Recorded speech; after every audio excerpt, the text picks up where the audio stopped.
Muy buenas tardes, estimado profesor Gabriel Ricardo Pérez Bautista. Mi nombre es Cristabel González Zárate.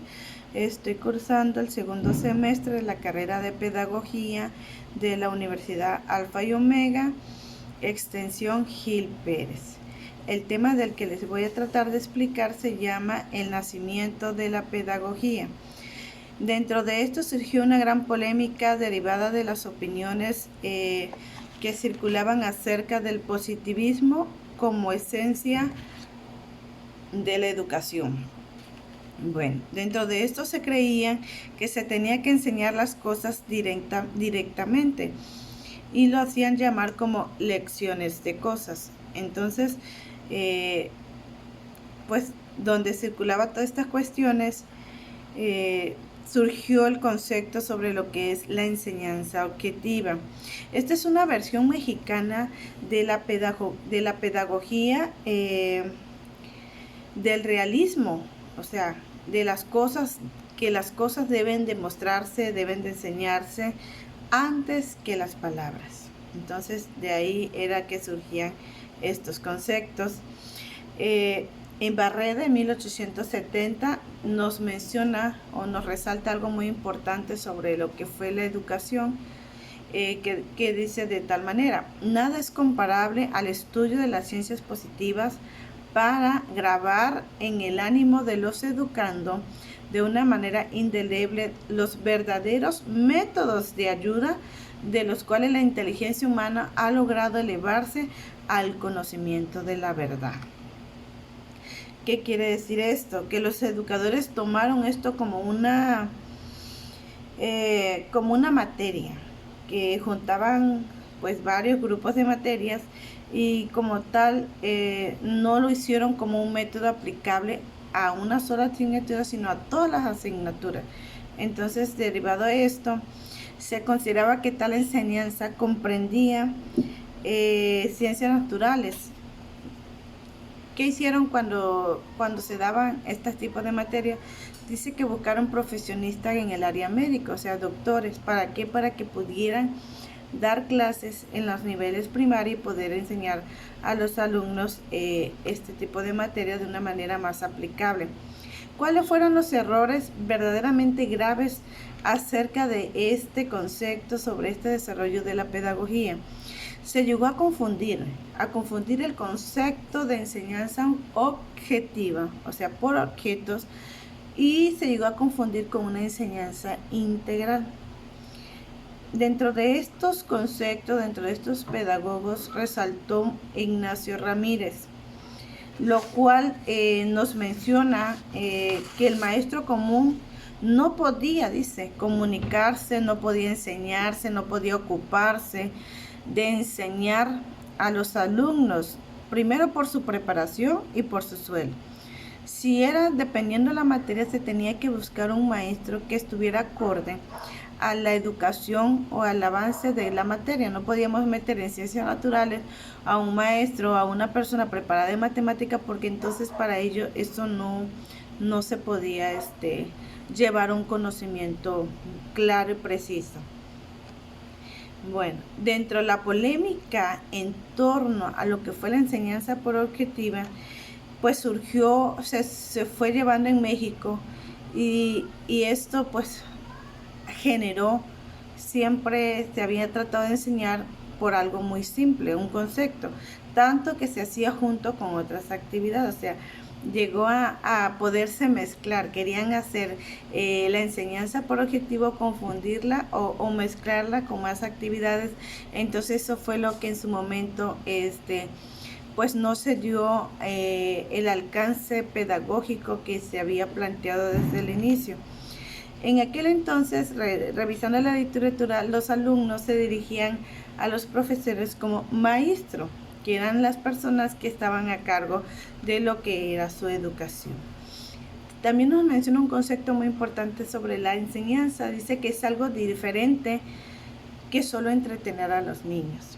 O sea, de que no es porque voy a llegar a un aula y voy a querer solamente armar alguna actividad para poder pues pasar el tiempo, para poder tratar de entretener a los niños. No, La enseñanza es algo serio y es algo que se debe de hacer conforme a objetivo. Uno debe de plantear, planear y dirigirse a la clase conforme a lo que está estipulado en este caso, las materias, la asignatura que se te vaya impuesto, ¿verdad? El que enseñaba debía saber bien, al menos lo que enseñaba y cómo enseñar, como lo que estamos viendo ahora en la actualidad, saber aprender, saber hacer. Entonces no es nada más de que yo ya soy maestra y yo puedo dar clases, no, tienes que saber cómo vas a saber, cómo vas a emprender, cómo vas a poder planear, a enseñar a tus clases, por lo cual en las escuelas tenían muchas exigencias de materiales para facilitar su funcionamiento. La educación tiene aspectos tan vinculados a la vida de los escolares que la sociedad puede beneficiarse con sus productos. ¿Qué quiere decir? Manejar seres humanos, a aprender o a formarse. O sea que si tú llegas a una escuela para formarse, para emprender, entonces todos nos beneficiamos, tanto la persona que está implementando, que está enseñando, que está dando su servicio, como la que lo recibe. Otro de los conceptos muy importantes era no llevar el positivismo a la escuela. O sea, sino aplicar en las escuelas el método que postulaba el positivismo. Primero los sentidos y luego la razón. Entonces, eso ha sido uno de los conceptos o factores que en su momento pues creó polémica en torno a la educación, porque antes se creía y luego se hacía. Entonces no es así, es primero se hace y luego se cree. Bueno, dentro de esto pues viene el convencimiento y la decisión de explicarlo, de aplicarlo, y fue el gran acontecimiento que dio a luz en México el origen de la pedagogía, de cómo poder llevar a cabo e implementar estos métodos para poder enseñarle a los alumnos una manera estratégica de aprender y de emprender lo que se está enseñando. Dentro de los pedagogos iniciales tenemos a Antonio de Castilla. Este fue un español, este fue el primero en encargarse acerca de la teoría de la pedagogía. Estaba dedicado al progreso de la enseñanza y a la defensa de los intereses materiales y morales del profesorado. También nos comenta la literatura que en el año de 1871 publicó un seminario llamado La Voz de la Instrucción, que esto hace referencia a la necesidad de crear escuelas normales. ¿Para qué escuelas normales? Porque las escuelas normales son especializadas a la educación, cómo enseñar al alumno a dar una clase.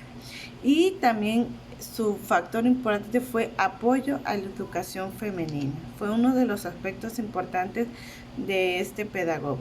Otro pedagogo muy importante igual fue José Manuel Guillén.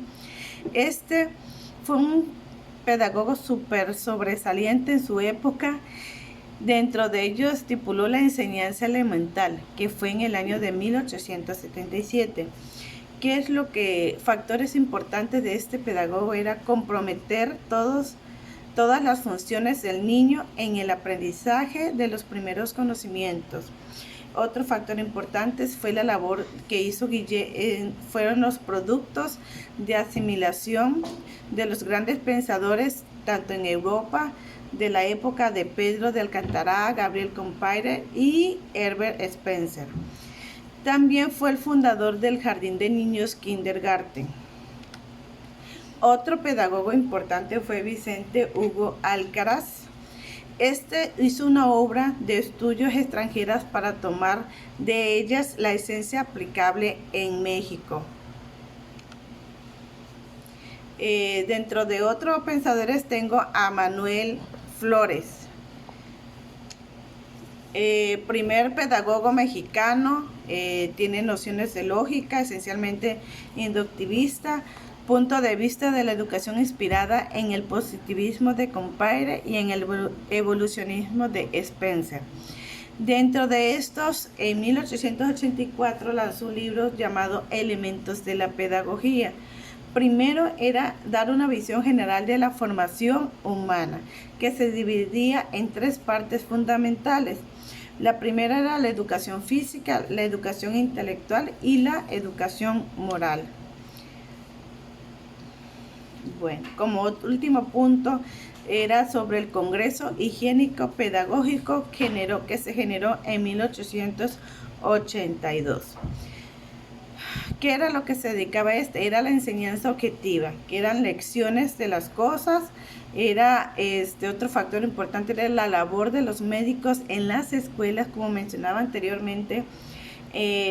Para ciertas materias de anatomía, de ciencia natural, donde se ven todas las partes del cuerpo, los médicos eran los encargados de impartir esas materias en las escuelas primarias. Otra era participación del Consejo Superior de Salubridad y de la Dirección de Instrucción Pública. Estos eran factores importantes para poder llevar a cabo una buena aglomeración de la pedagogía.